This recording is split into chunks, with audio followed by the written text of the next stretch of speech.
Good. Now, for some time in this group, that try to explore the inner world, we have been discussing 4 foundations of mindfulness discourse, because that provides us the basic guideline and the evolutions in this exploration. So Blessed One basically explaining that in 2 different ways. One is how the gross layer or the outer layer works, and then how the inner layer or the subtle layer works. So we have gone through the gross layer, which is body, feelings, and the mind. And then now we are discussing the inner layer, which is the phenomena. And although we have taken so many years to discuss this, when you practice, it happens spontaneously, instantly. It's not going, taking such a long time for you to see these things or for that to happen. It is happening all the time. But only thing is our attention is not sharp enough to realize these things. So if I give straight back to the topic we are discussing the phenomena called clinging aggregates. And there are 5 clinging aggregates: form, feelings, perception, fabrications or mental volitions, and the consciousness. So discuss these first 4, and last week we started discussing consciousness. So in the last discussion, the consciousness was identified as a special knowledge, because the Pali term for consciousness is vijnana. In the word vijnana, we mean special, and jnana means the knowledge. So this special knowledge that you get, Blessed One is saying it becomes special because because of its link or attachment or connection with the sense basis. So unless that link happens, it doesn't become special. So therefore, we have in consciousness, or you can't say in consciousness, consciousness is a stage of the mind which has been connected to something. So what the Blessed One says there is, the mind is at its source, it's very luminous. And if the mind is defiled, then it's that sparkling nature goes, or rather the bright nature goes, not sparkling, that bright nature goes, and it comes out of its very root, very source. And that stage is called consciousness. So therefore, when it is defiled, when the real mind is defiled, the consciousness starts. So the analogy Blessed One is giving is, it's like a rope where 6 animals are tied. So if all the 6 animals are absolutely silent and no movements at all, then you can't see that the rope is doing anything, right? It's just the rope. But if one animal starts and try to pull the rope, then it becomes a big chaos. So that chaos is happening within us all the time, because all the animals are working all the time. So therefore, when we see the consciousness, we can't see that sleeping consciousness or settled consciousness, we see active consciousness. In that active consciousness, therefore, we identify that as ear consciousness, eye consciousness, ear consciousness, nose, tongue, body, and the mind. So that is how the consciousness, or the consciousness, the mind gets defiled and the consciousness arises. We have discussed that bit in detail in the last meeting. So today we are going to see the condemnation of consciousness by the Blessed One. The Blessed One has condemned consciousness as a magician or a magic trick, right? So we are going to see how or what and why the Blessed One is saying that this is a magic trick, right? So the first explanation I can think of is, if you take the dependent origination, in the dependent origination, there are 12 links, and one arises, one takes place because of the one before that. So there is a precedence all the time, and because of the precedence, another one resulted, and because of that, another one results, and because of that, another one results. So Blessed One has, from his superhuman knowledge, seen this link. So we call it in Pali, avidya pacca sankara, sankara pacca vijnana, vijnana pacca namarupa, namarupa pacca salayatana, salayatana pacca passa, passa pacca vedana, vedana pacca tanha, tanha pacca upadana, upadana pacca bhava, bhava pacca jati, jati pacca jara marana, soparadeva dukkha vaya. In English, it says ignorance is the precondition for the volition, and volition is a precondition for consciousness, and consciousness is a precondition for name and form, and name and form is a precondition for 6 sense bases, and 6 sense bases is a precondition for sense contact, and that is a prerequisite for feeling, and because of feeling, craving arises, and craving is a precondition for clinging. Clinging is a precondition for becoming. Becoming is a prerequisite for birth. As a result of the birth, you naturally age, and end of life, you leave the world, you expire, pass away, right? So that is, those are the 12 stages in the dependent origination.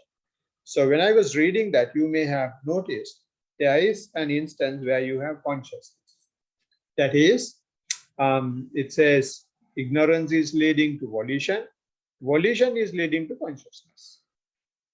So that's one place. And then it says consciousness is leading to name and form. What is name and form? Are the aggregates. What are the aggregates? Form, feelings, perceptions, fabrications or volitions, and the consciousness. So this is the trick. This is how the things are happening underneath. This is the nature of underworld, nature of the consciousness. It is very visible and working openly in the third stage. Ignorance leading to volition, volition leading to consciousness. That's fine. And after that, he's hiding. He's hiding in name and form. He's hiding with its brother or the father, but we don't know what, which is the volition. In name and form, you again have consciousness, right? And the relationship between this consciousness and name and form is is explained in another discourse called Nalakalapa discourse or Nalakalapia discourse, or some even call it Nalakalapio discourse. In that, there is a nice conversation between Venerable Sariputta and the Venerable Mahakotita, and both of them are giants in Dhamma. And Venerable Mahakotita is asking some questions from Venerable Sariputta. These questions are based on dependent origination. Right? And usually when we talk about dependent origination, we talk about the dependent origination from ignorance. But in this case, they are taking the reverse order. Venerable Kotita, Mahakotita, is taking the reverse order. So from the reverse order, he is asking questions. He is not asking what is. And for this dependent origination, he is formulating different types of questions. What he is asking is, it's the experiment that every living being does. Every living being does not want to age and die. So he's asking, who is making it? Right? He's asking whether aging or decaying and death is created by the self, the person himself, or whether it is created by another person, someone outside the self, or whether it is created by both, self as well as another person, or whether it is not created by anybody as such, or controlled by anybody as such. It just happened without any reason. It's just a random act, right? So whether aging happens by self means whether you create your aging. Majority of the world is believing that it is created by someone else. That is why we believe in God, right? Because it is created by the God. So aging and decaying is also created by God, right? So that is the majority view. And we are very good and we haven't done anything, so we leave everything to the God. So that's the question Venerable Mahakotita is asking. Or he is asking, and partly by ourselves, that is because of the actions we do, good and bad actions, and then partly by the Creator. So that's what possibly Hindu religion is saying. They believe in karma as well as they believe in the Creator, right? So those are the questions indirectly is asked. Or there are people who does not have any belief, and they say, okay, we were born because father and mother got together, and then we will just die when we die. And it's just a random act. There is no reason for it, right? So they are not discussing those things. They directly come into the answer. Venerable Sariputta. Venerable Sariputta says, it is not created by self. It is not created by anybody else, others. It is not created by both. It's not a random act as well. It has a reason. The reason for aging and death is the birth. So they are going backward on the dependent origination. Because of the birth, only we all age and die. So Bhante Dhammajiva says, none of the doctors are writing that in the death certificate. In the death certificate, they say because of diabetes, because of heart attack, because of cancer, because of this, because of that. No one is writing the reason for this death is the birth. Because if they do that, we don't want a medical profession. We don't want pharmaceutical industries. and we don't want all these life prolonging experiments that we do, right? Because everyone is looking for a way to live long and not to age and not to die. If you don't want to age and die, stop being born. Simple as that. But they want the birth, but they don't want the death. So it's like Bhante Dhammachiva said, you want fire without the heat, or you want water without the wetness. You can't have. If you have water, it is wet. If you have fire, you have the heat as well at the same time. But they are inseparable. So therefore, birth is the result of aging and decay. So this is not the topic we are discussing anyway. So then Venerable Kotita is asking the same four things for the birth. And the answer from Venerable Sariputta for birth, the reason is none of those. The next, the reason before birth, which is becoming. And then he's asking the same four questions for becoming. He says the reason for becoming is not any other, it is not done by self or another person or by both, or it is not a random act as well. Becoming is happening because of clinging. That is what we do. And because of clinging, and then he's asking the same question for clinging. And he says for the clinging also, the reason is not that. The reason is craving. And for craving, he's asking the same. So he says for craving, the reason is the feeling. And then for feeling, he's asking the same question. He says for feeling, the reason is the contact, sense contact. Then there is sense contact, eye, ear, nose, throat, body, and the mind. Because of those sense contact, feeling will arise. And then they're asking for the sense contact. Then he says because of the four sense bases these are having. And then he's asking the reason for the four sense bases, whether it is created by self or others or by both, or it's a random. He says no. The reason for that is name and form. Because of name and form, six sense bases. All right. And then he's asking the reason for name and form. He says reason for name and form is consciousness. That's how it goes in the reverse order. And then he's asking the reason for consciousness.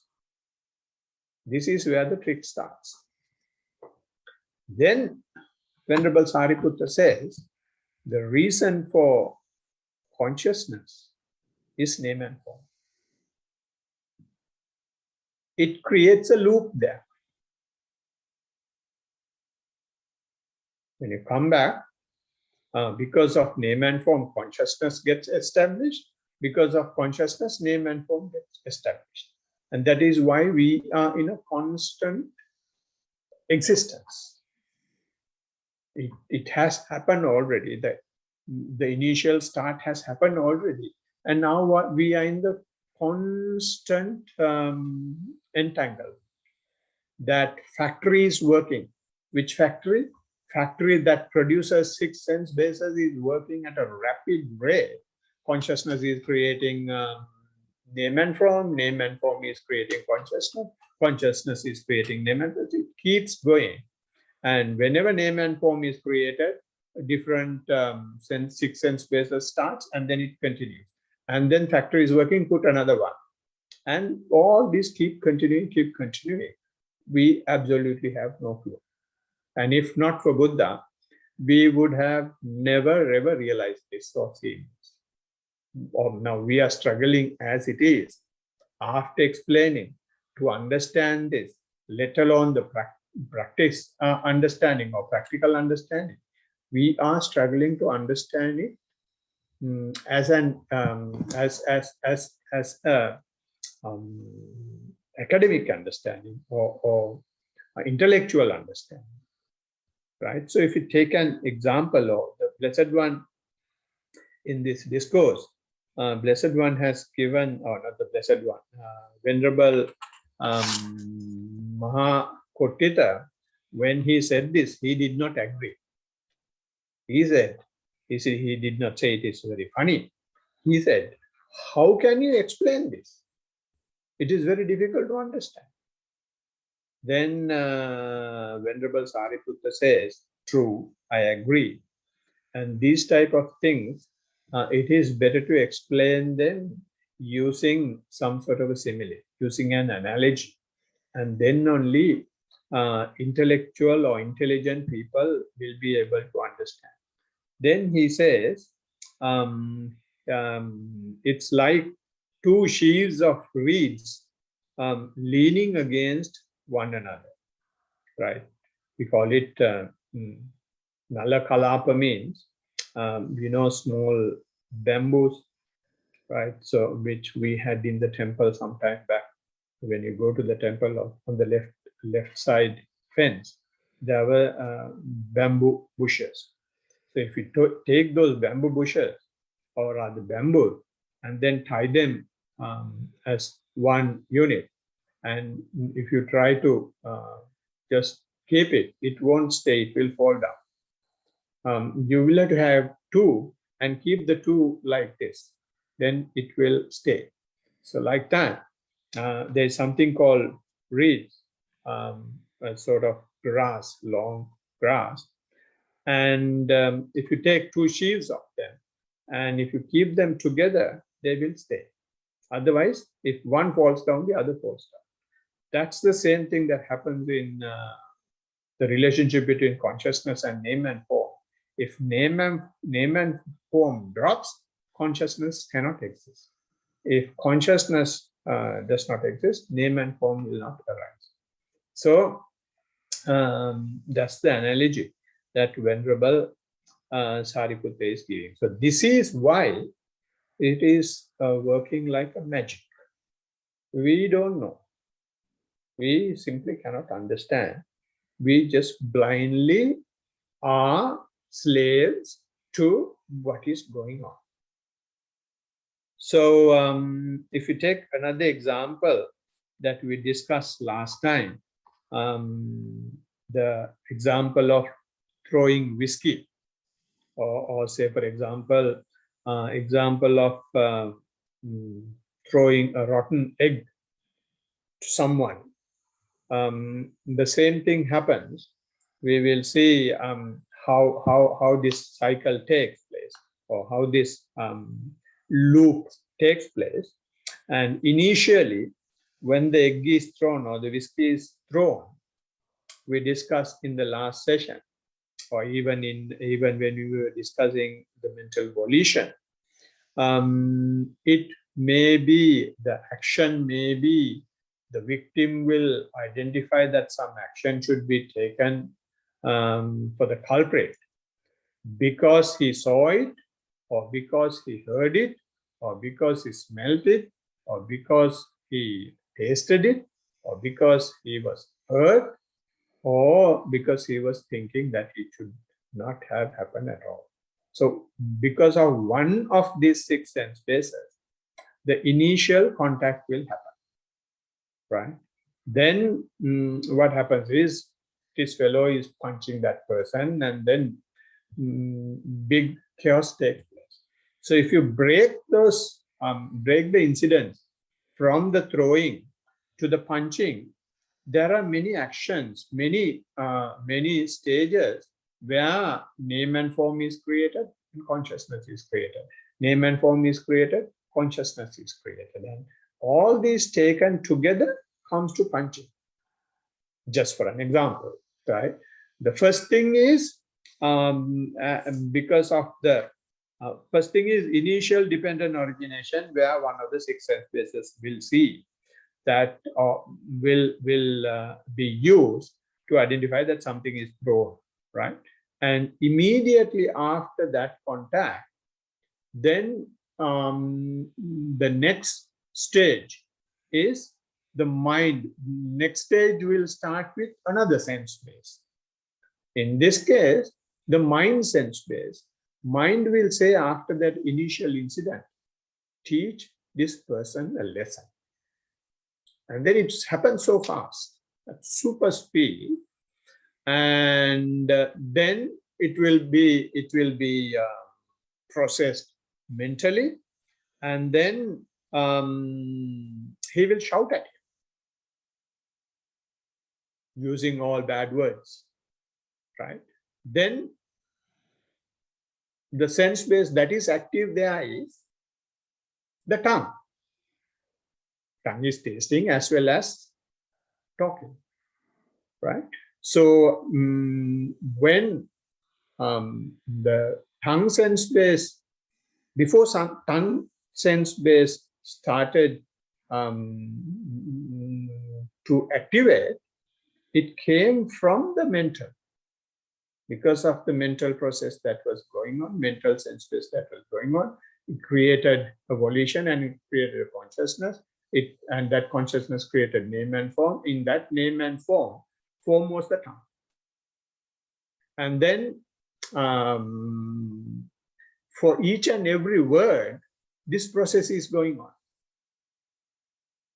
And then he not only shout, and then he gets onto the stage of chasing. The other person might say something and it will get aggravated and start chasing him. When it starts chasing him, from the word, another sense base, or from the tongue, another sense base takes over, which is thinking that this person should be punished, not just shout, should be punished. And then he processes that. And then another another sense base takes over, which is chasing, which is running, which is the body. And then some or other, for each and every step he takes in chasing, in running, the consciousness is working, name and form is working, consciousness is working, name and form is working. The factory is working, we don't know. And suppose he was caught. And after catching, then again mind takes over. And then, hey, now it's time. Give him the blow. Again, the body takes over. And then the trouble starts. So like that, I have just broken down into stages where or how this would happen. So there may have a lot of sub-activities happening within that process. So it's just one incident, just kept creating, name and form, name and form, name and form, because of name and form. Consciousness and name and form, consciousness and name and form, consciousness and name and form. And that kept creating different sense bases. And when there is a different sense base, another activity, another series of activity, another series of dependent originations takes place, right? So this is why the Venerable Sariputta says it's like sheaves of reeds. If your consciousness stops, no chasing, no shouting, no punching, nothing. Right? Or if name and form stops at the mental level, if you don't process it, then the next consciousness will not arise. Shouting consciousness will not arise. So therefore, both these should work together. Then only actions will happen, and that is what is happening in the entire universe, which we cannot thin slice and see. So another analogy for that the Blessed One is giving is it's like a man with 6 wives. If a man is having 6 wives, when he's home or when he comes home, everyone wants to be with him, right? So it becomes a big trouble for the person. And there is a story where a prince, I think it's Cupid, goes to see princess, and then in that palace there are 6 princes, and each of them is the master of a particular activity. They have expertise in one particular area. So the first princess is very good in landscaping, and she's an expert. So she was waiting till the prince comes, and as soon as she saw the prince, runs to him and then holds his hand and taking around the garden, and the others are eagerly waiting to receive him. And she's showing her colors all over the garden, and see my pond, see my roses, see my arch, and all sorts of things. And after all, a palace and so many things to show. And then somehow this fellow comes inside. Then the second woman, she says, she's good in interior decoration, and she says, look at my house.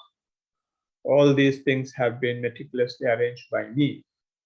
That is the beauty inside, right? So she's taking the prince from room to room, veranda to veranda, living area to living area, and showing her colors.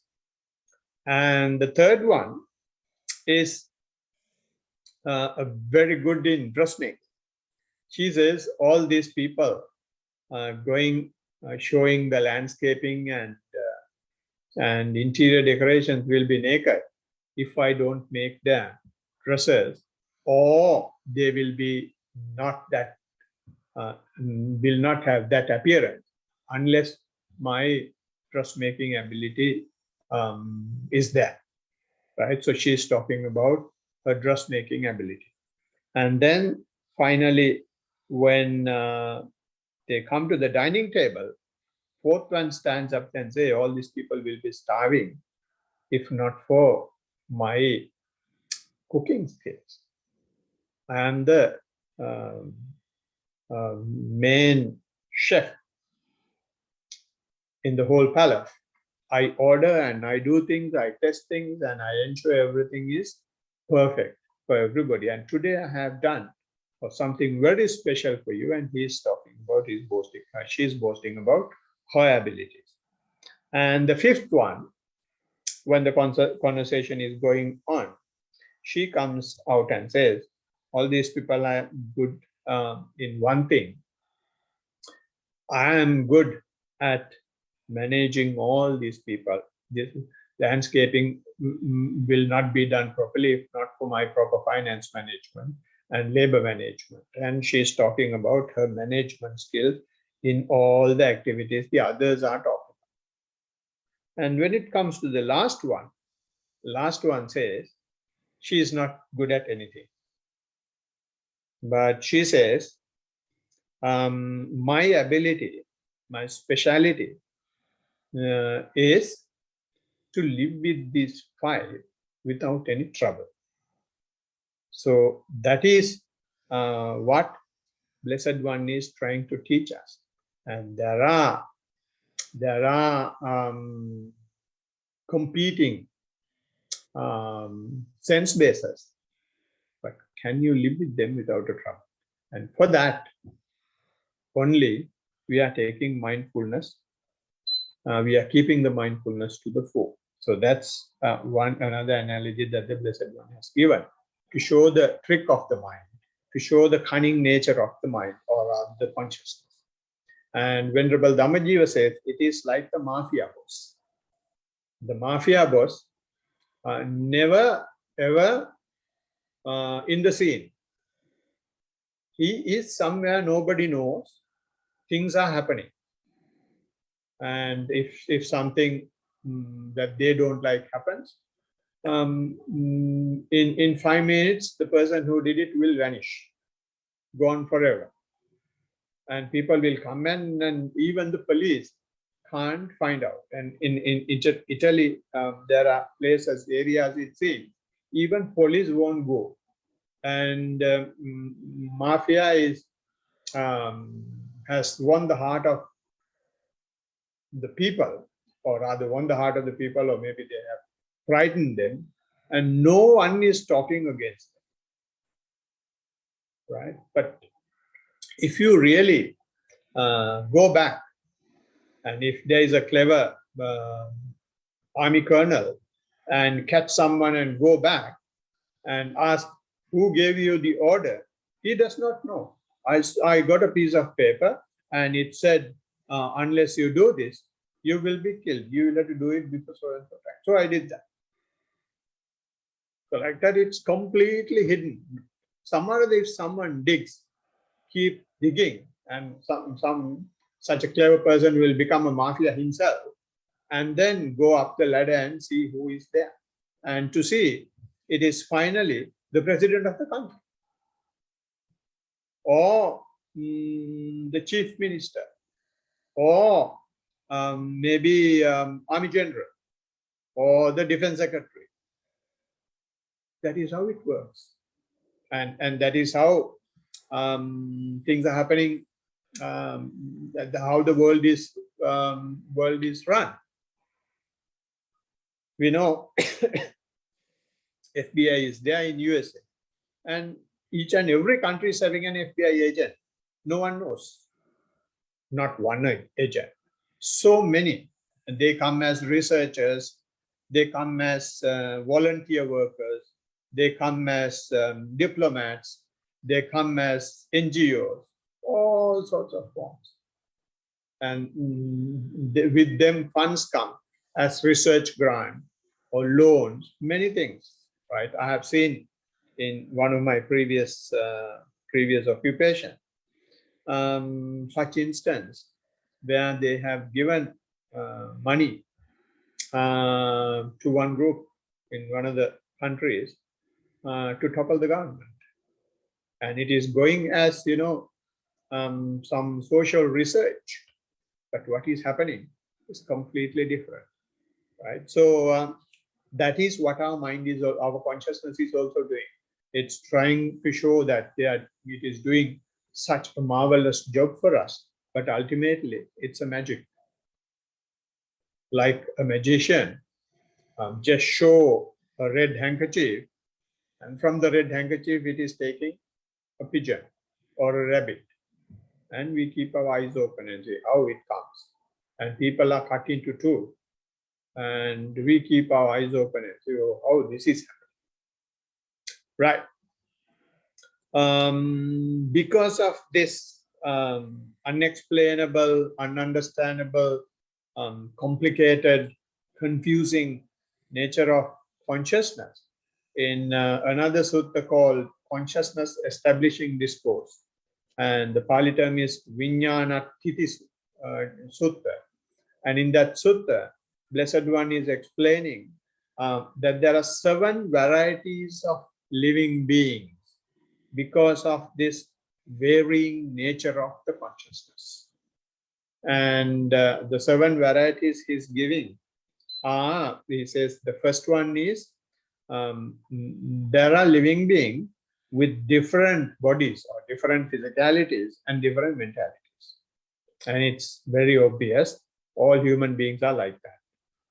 And human beings, some are white, some are brown, some are yellow, some are black. And even if you take the white community, each and everyone is different. And if you take any other yellow or the brown or black community, each and everyone is different physically. And mentally, nothing to explain, we know. And all that is happening because of the consciousness, the vividity of consciousness. And once Venerable Ananda has seen a nice bird and told the Blessed One, the nature is so beautiful. And then Blessed One has said, consciousness is, all this is done by consciousness. And that is the variety that we have consciousness. Say, just take, for example, parrots or the bird kingdom. Various types of birds. And some are so beautiful, some are so ugly. That's all because of consciousness. It's everywhere it is like. And the second category he is giving is many different physicalities of the bodies and one type of mentality. Different, they may have different bodies, but the way of the mentality is the same. And we can't give examples to that because we are in human realm. The Blessed One has given specific examples. All of them are in Deva realms, God realms, right? And the next one, third one, is also in God realms. He says one type of physicality, physical body, but different mentalities. Body looks the same. It's not different to anybody, but the way their mind works is different, right? And that is also, he says, gods, and he has given examples, which I have not taken here. And the fourth one is one type of physical bodies and one type of mentality. Physical body is also the same, mind is also the same. That is also a God realm. And he has given just one example there. In the others, he has given many examples. He says, Subhakinna God realm, the body also looks the same, and the mind mentality is also the same. Nanat Sanya, he says. And in the fifth one, the consciousness does not create any body, and it does not create any sanya or mental or the perception. In all others, the mentality was mainly about the perception. But here, in the fifth one, it says no body, no perceptions of the body, no mentality or mental perceptions as well. And there, they live in infinite space. So they have some consciousness of the infinite space. So they know the infinite space is there. So that's another type of living beings, right? So when we practice, sometimes we go to such states, and if you die in such states, you will be born in such realms, right? And the sixth group is giving is those who go beyond the infinite space. If you go beyond infinite space, you will not, your consciousness will not identify infinite space, and then you will know that you have knowing only. So you will have only knowing, and that is again another existence, completely different existence, another realm, right? And those happens when you develop your mind, right? And then there is another existence. When you develop your mind further, go beyond consciousness, you come to a stage where there is no knowing at all, nothingness. So that's again another existence, another way the consciousness controls us. So therefore the Blessed One says, if there is any sort of intention, if there is any sort of conceptualization, if there is any mental corruption or the underlying tendency, then that will be sufficient for the mind to get established, for the consciousness to get established. When we are practicing, and if we don't have breath, and if you don't feel breath, and if you think that you don't feel breath, you start feeling. Because that is how the consciousness gets established. It mainly happens when you are practicing. If you don't have any thought, then you think that you don't have thought, and the consciousness starts. You just can't observe what is there, right? So therefore the Blessed One says, because of these 7 stages of establishing consciousness, that will happen even very slight intention, even very slight conceptualization, even very small mental corruption will be enough for the consciousness to get established. But we are not, when we practice, of course, we may experience these type of things, but in our day-to-day life, there is no we work intentionally, we keep on conceptualizing, and we keep on having mental corruption, right? So therefore consciousness is taking us for a ride all over the universe. So such a complicated, confusing aspect in our existence has been understood by the Blessed One.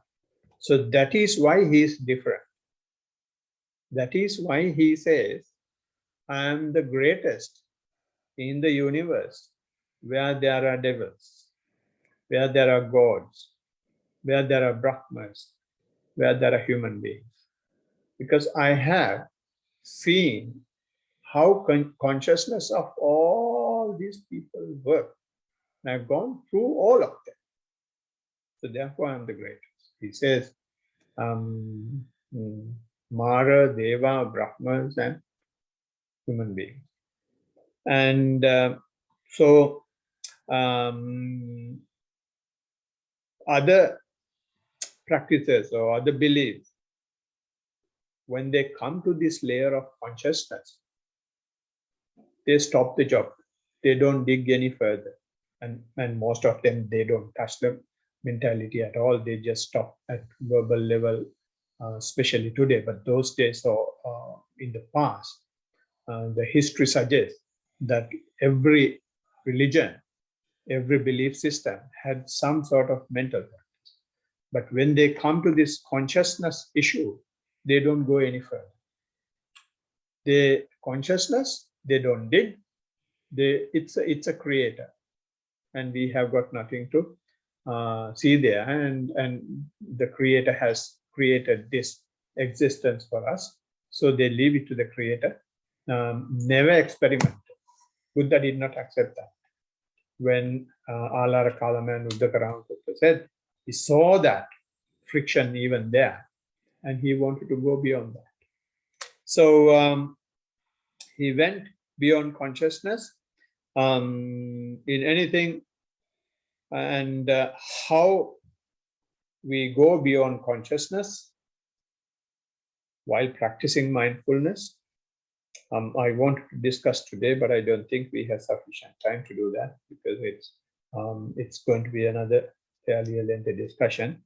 So we will leave that for next week. And with that, may you all be well, happy, and peaceful, and have the blessings of mindfulness all the time. Teruvan Saranai.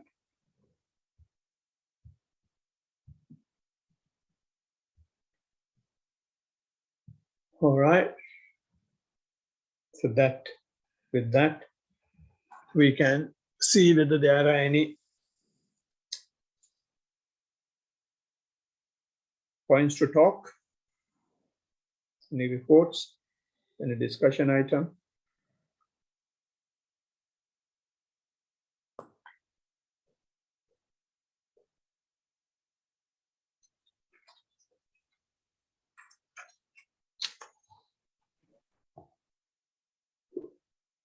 Yes, Sanjay.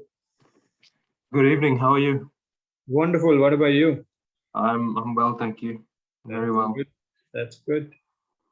My question is about Venerable Dhammajiva. Yeah.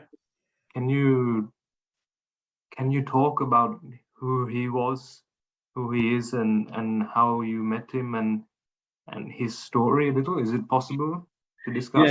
it is very much possible. Venerable Dhammajiva, he ordained when he was 36, I think. Exactly, don't remember. He has completed his degree in agriculture in Peradeniya University, and then did his master's as well in agriculture. And after that, he worked in agriculture industry. I think he worked for a foreign firm, and being a management trainee, started as a management trainee, and once he quit the job, he has been the CEO of the firm. So he has had a very successful professional career, but he has been practicing from the second year in the university and quietly practicing without telling anybody. But it has come to a point that he should ordain and see the truth of it. Then he has ordained at 36 in a place called Mitrigala Nisaranavane. And then from there, he has gone to Burma and practiced about 4 or 5 years under another master called Venerable Pandita Sayadaw. And after that, he has come back to Sri Lanka, because then his main preceptor has been sick, and to look after him and to take over the teaching of Nisaranamani. They have been looking for somebody, so the best person has been Venerable Dhammajiva, so he has come and taken over. And yes, and that's how he has come to teaching. And in 2006, he came to Australia. So I have been here then just about only 1 year by the time I met him in Forest Lake Temple. And then he said, if there is one person to go the journey, I will be coming to Australia. So I immediately felt that this is the teacher from what he was saying.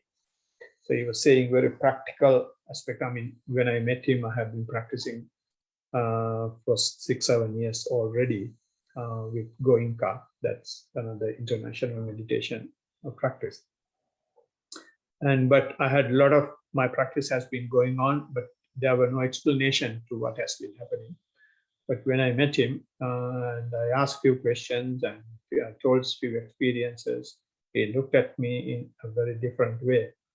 And he looked at me from under his eyes. And he explained experiences. Then I immediately felt, yes, he's a person who is working. And then in the next time he came, I was not. And after that, 2010, he has said, I don't go to Brisbane because the people there, one day one person come, another day those who came on the first day are not there, and some of the new people are there, and we can't work like that. If I go, there should have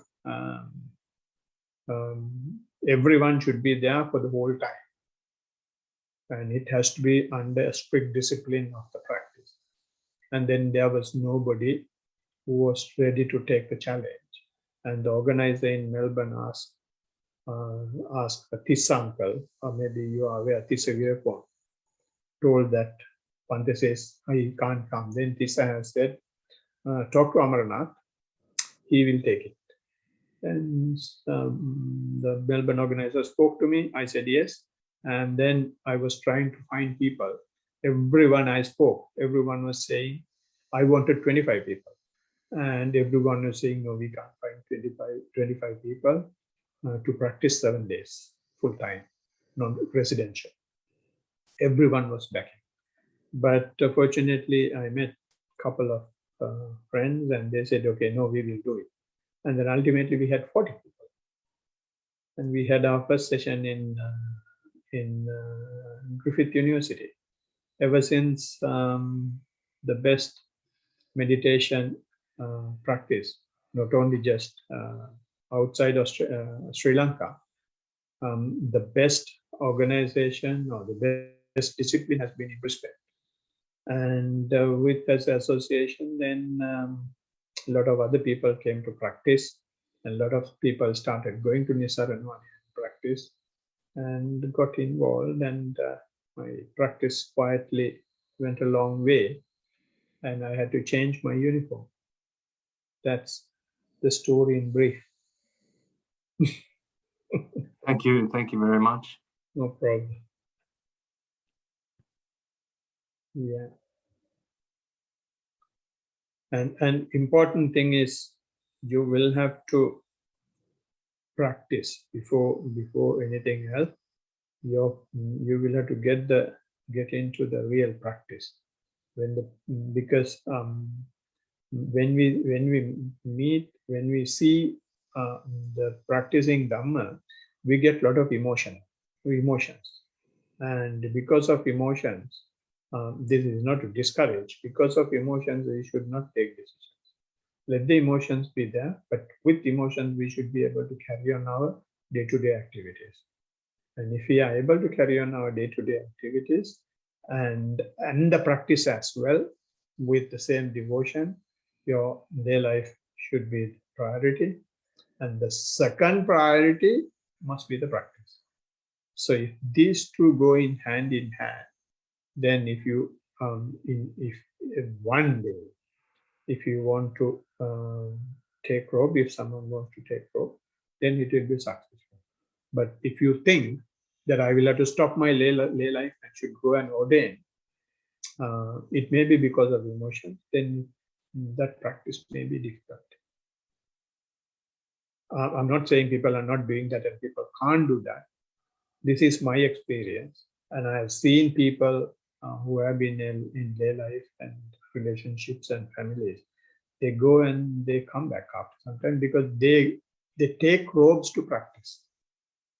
You must have a good practice before taking robes. Even after practice, after taking robe, I feel I may disrobe anytime. I don't know. So therefore, the key here is not the dress. Key here is the practice. With regards to that comment, do you think that there are very experienced practitioners who don't feel like that, who don't think they will ever disrobe? I didn't get the question. You know how you mentioned even you still can't say with 100% certainty that you will never disrobe. Do you think that there are very experienced people that don't have that feeling? Now we say, for example, Bhante Dhammajiva. He has been in robes for about 30, close to 40 years. So now he's 70. So he will say, no, I don't disrobe. Because he has been in, there are a lot of people, but the question is not being in the robe. Question is how happy you are in that. There are a lot of people in the robe for a long time, but inside they are suffering. If you're wearing the robe, you must be beautiful inside. Then it's a very smooth ride. Very smooth ride. Because I don't, why I'm saying I don't want to say that I don't disrobe is because our mind is so cunning. Our mind is, I have learned very bad lessons by overestimating things. If overestimation is done by our mind, Mind is giving us, sending us a googly, and we just get up. You will have to bet safe and tell the mind, I'm watching all the time. So underestimate achievement, and still have tell the mind that there is, I'm watching and I will have to go further. So therefore, I have not achieved things. So therefore, I definitely can't say no. I'm all done. Yeah. So it's a cautious way of, I mean, at least for me, way of approach. And final question regarding that last comment. It seems like, obviously, this is from what I can see, there's an approach to teaching Dhamma, or a path that can be taken, but it seems different people take different steps to get to the same outcome. Is that correct? Or is that, it seems like whilst it is a shared experience, it's depending on each individual's, I don't know, characteristics almost. Yeah, precisely. It depends on, I mean, when it comes to practice, or when it comes to existence, we all have been in this universe for the same number of eons. Our age is the same if the existence is taken into account. We are just adults and young and teenagers and kids in this existence only. That's only our body. So far as the mind is concerned, we have been in this universe for so many eons. So therefore, we don't know the practice that we have done in the past. We must be having very good fertile soil in our mind for the practice. So therefore, during Buddha's time, there have been lots and lots of lay people who have achieved even the third stage of enlightenment. There are few people attain the full enlightenment as a lay person. Most of the people who attain full enlightenment were monks, but the first, second, third attainment are very much possible by lay people. So this is what I'm saying. The practice is the key. So if you have very fertile soil, just sow and see how it grows. When it grows, when it is bearing fruit, then you have a very good opening balance, very good resource base. Then we can start. But having said that, again, you are right. Different people will have different approaches. Some people may ordain very young age, or some people may ordain. When I was in Nisaranawane, of course, a couple of instances. One person who has been working as a chef in Saudi Arabia, he has given up the job and come home. And when he came home, the family had arranged a marriage for him, and he has said, "No, I will go for meditation and come back." And he came for meditation and stayed there for about a month. And then he went back and said, "No, cancel the marriage. I'm going to go take robes." The young fellow, he came and ordained. And there was another guy, I think only boy in the family. He has been sent to Japan for studies, because if in Sri Lanka, he has been living in temple, and especially in meditation centers. So family did not want him to go in that path. So he has been sent to Japan. So after being in Japan for 3 months, he has come back from Japan and directly, without going home, came to Nisarama. And he was in my room and he was telling me the story, and I asked him, why you came here without going home? And he said, if I were in Japan, I definitely would have taken one of those Japanese women because they're so beautiful. I almost had few, so I didn't want to get into that trap.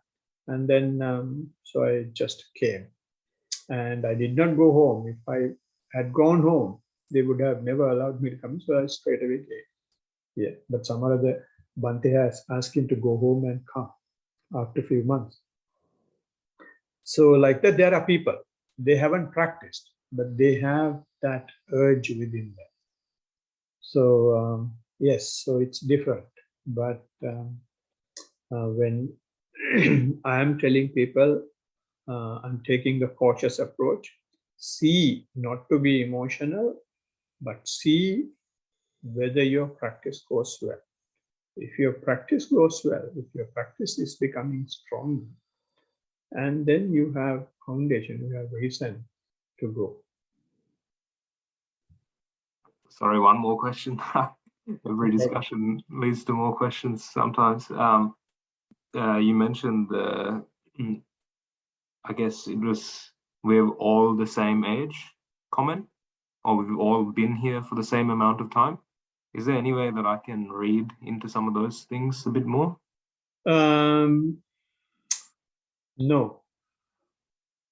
No, because why I'm saying is the same age is our mind is what we carry. Mind never dies. The dependent origination is taking place all the time, irrespective of whether you have a human body or some other body. And there is a discourse called, I'll tell you a couple of discourses. One is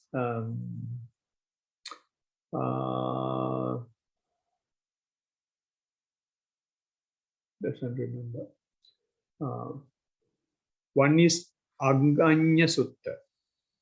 Very, very. Let me Google it for you. Anganya Sutta. In Anganya Sutta, they are giving the how worlds end and worlds being created, and what happens when the worlds end. And the other sutta is some Loka Sutta, some Lokana Sutta. Can find it out. Ganya. Yeah, it's AGGNNA.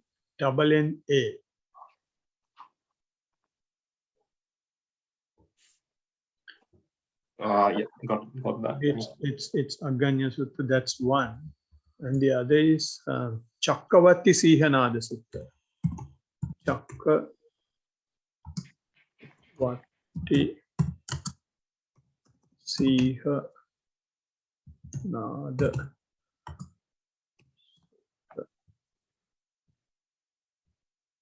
Yeah, it's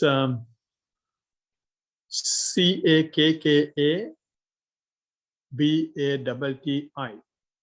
So the Wheel of Turning Emperor. Thank you. Got that one as well. Yeah, in these two suttas, there are two different accounts. So it gives how our existence and how things happen. In Chakkavati Sihanada Sutta, it's starting with a wheel-turning monarch who is having 70,000 years, and how people when he was ruling, or when during that time, the people are so virtuous, and they don't have any disease. The only disease they have is thirst and hunger. And then people become gradually greedy and unvirtuous. As a result, their lifespan start reducing. And it is explaining very well what is happening in the world today and how we have come to this stage. And in Anganya Sutta, it is giving how the universe gets destroyed and how it is being formed again. And the key factor there is our craving. Our craving is creating everything. So all this is mind-based. So therefore, in any of those suttas, they never say the mind is having the same age, but they are basically suggesting that there is no beginning of the mind.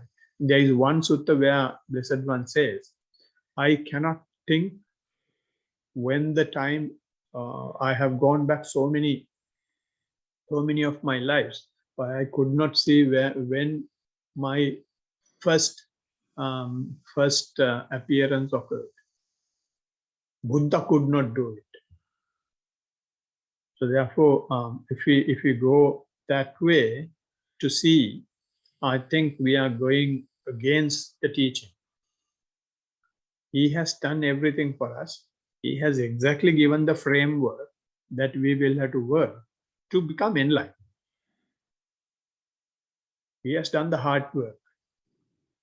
So if we try to, it is good to read to get that Dhamma energy going, to get that Dhamma enthusiasm erupting. But if you try to convince yourself, then what you are feeding is not the faith, but the otherwise. Teaching of framework has to be, and there is a framework for to be mindful. Yes. So I practice that. When I practice that, I see the results right here, right now. That's it. That's all what I want, because we have received this human birth because we have already done everything what should be done. Otherwise, we will not receive this human birth, number one, because the Blessed One says that is the second most rarest thing.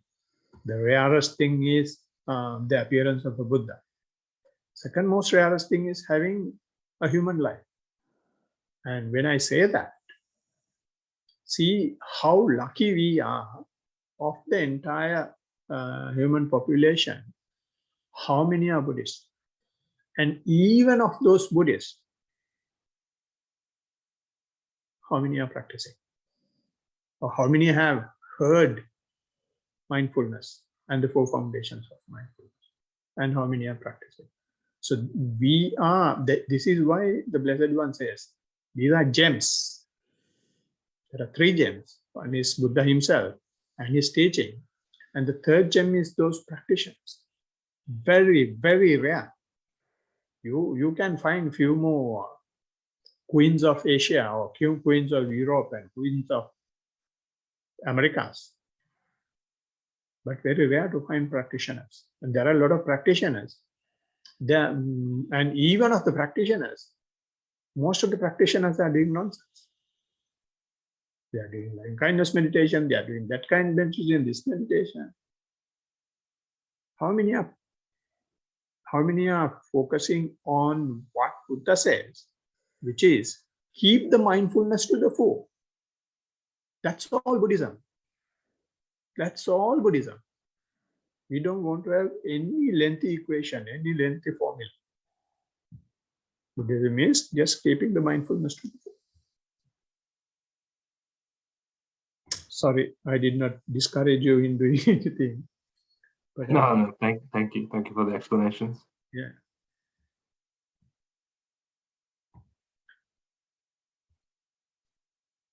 Anything else?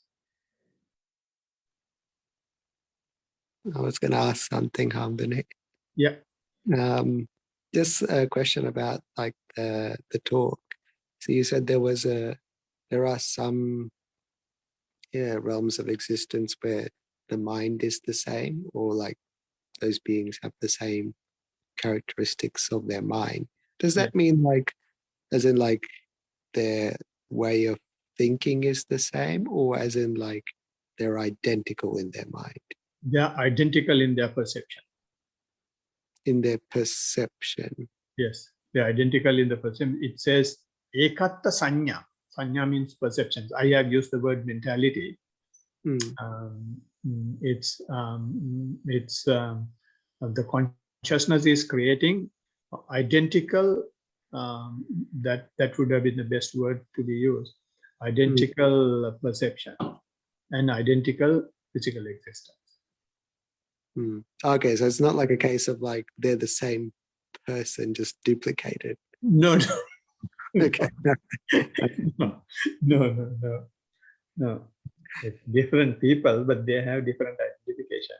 It's like when we were growing up, and cricket was not famous in Southeast Asia. And what the boys were saying is they can't have a team because if one gets out, the person who got out can come once again because all looks the same.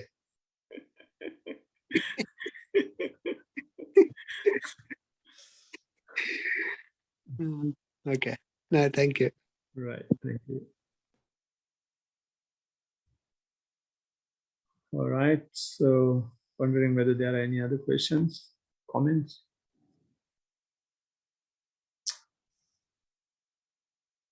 Good. So if there is no other comment or question, hope we will be able to start face to face. We can start next week, but I won't probably be available. So if I am available, Chatu will advertise. So assuming that next week also will be online, we will conclude today's session. To conclude today's session with this positive energies we have generated from the practice as well as the talk and the discussion. We will share this with the rest of the beings in the universe who are able to receive this and rejoice these things. And for us to do that, we can chant the usual stanzas in Pali.